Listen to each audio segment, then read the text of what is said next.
Hello friends, welcome to cocktails. আজকে আমি আপনাদের সাথে একটা শুক্তোর রেসিপি শেয়ার করে নেব। তবে শুক্তোটা একটু অন্যরকম, ডালের বড়া দিয়ে শুক্তো। মূল রান্নাটা শুরুর আগে আমি ডালের বড়াগুলো ভেজে নেব। সেজন্য মিক্সিং জারে নিয়ে নিয়েছি সারা রাত্রি ভিজিয়ে রাখা মটর ডাল, স্বাদ মতো নুন, চিনি, সামান্য হিং আর সামান্য জল। একটা মসৃণ পেস্ট তৈরি করে নেব। এরপরে এই ডালের মিশ্রণটা ভালোভাবে ফেটিয়ে নিয়ে কড়াতে সর্ষের তেল গরম করে ডালের মিশ্রণ থেকে ছোট ছোট বড়ার আকারে ভেজে নেব। রেসিপিটা এখন খুব একটা প্রচলিত না হলেও এটা কিন্তু একটা পুরনো দিনের রান্না। ভাতের সাথে প্রথম পাতে তেতো খাওয়ার যেহেতু একটা প্রচলন ছিল, সেজন্য আগেকার দিনে নানা ধরনের শুক্তো তৈরি হতো। এটা তার মধ্যে একটা। রান্নাটা খুবই সহজ, খুব কম উপকরণে এবং তাড়াতাড়ি হয়ে যায়। আজকের এই বড়া শুক্তোর রেসিপিটা যদি আপনাদের ভালো লাগে তাহলে অবশ্যই লাইক কমেন্টের মাধ্যমে তা আমাকে জানাবেন। আপনাদের করা একটা লাইক বা কমেন্ট আমাকে নতুন নতুন রেসিপি ট্রাই করতে খুবই মোটিভেট করে।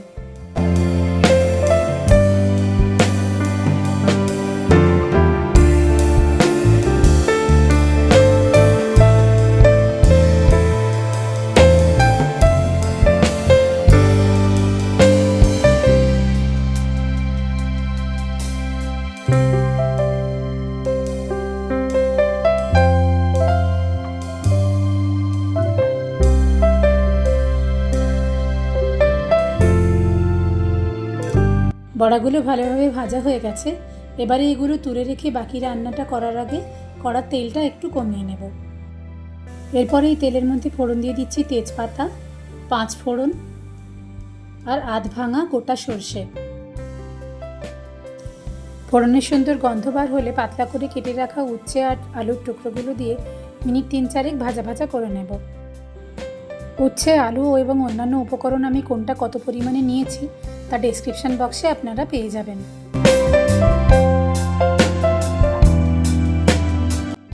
স্বাদ মতো নুন দিয়ে কিছুক্ষণ নাড়াচাড়া করে নিয়ে কড়াইতে চাপা দিয়ে মিনিট 5 রেখে দেব, যাতে উচ্ছে আর আলুগুলো নরম হয়ে আসে।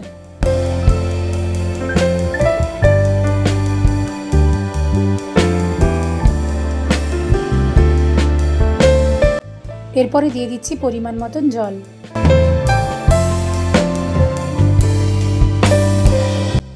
গ্রেভিটা ফুটতে শুরু করলে এর মধ্যে দিয়ে দিচ্ছি পোস্ত, সর্ষে আর আদা একসাথে বাটা। এর মধ্যে আরও কিছুটা জল দিয়ে কড়াইতে চাপা দিয়ে কিছুক্ষণ রাখবো, যতক্ষণ পর্যন্ত না সবজিগুলো সেদ্ধ হয়ে যায়। এই রান্নাটাতে জলটা একটু বেশি পরিমাণেই দিতে হবে। রান্নাটার মধ্যে যেহেতু ডালের বড়াগুলো দেব আর ডালের বড়া সব জল টেনে নেয়, সেজন্য জলটা প্রথমেই বেশি না দিলে শুক্তোটা একদম শুকনো হয়ে যাবে। সবজিগুলো সেদ্ধ হয়েছে কিনা একবার দেখে নিলাম। এরপরে এর মধ্যে ডালের বড়াগুলো দিয়ে মিনিট 3-4 রান্নাটা হতে দেব।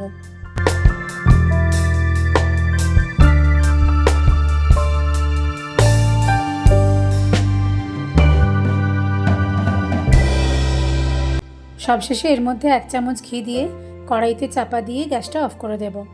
মিনিট 5 স্ট্যান্ডিং টাইম দিলেই আমাদের আজকের রান্না বড়া শুক্তো একদম রেডি হয়ে যাবে।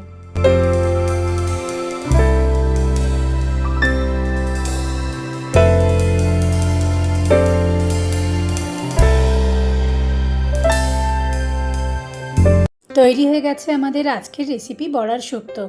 এই রান্নাটা ভাত দিয়েই খাওয়া হয়। রান্নাটা আপনাদের কেমন লাগলো কমেন্ট করে অবশ্যই জানাবেন। যদি ভালো লেগে থাকে ভিডিওটা লাইক আর শেয়ার করে দেবেন। আর আমার চ্যানেলটা সাবস্ক্রাইব করতে ভুলবেন না যেন। খুব শিগগির আসছি নতুন রেসিপি নিয়ে। টাটা।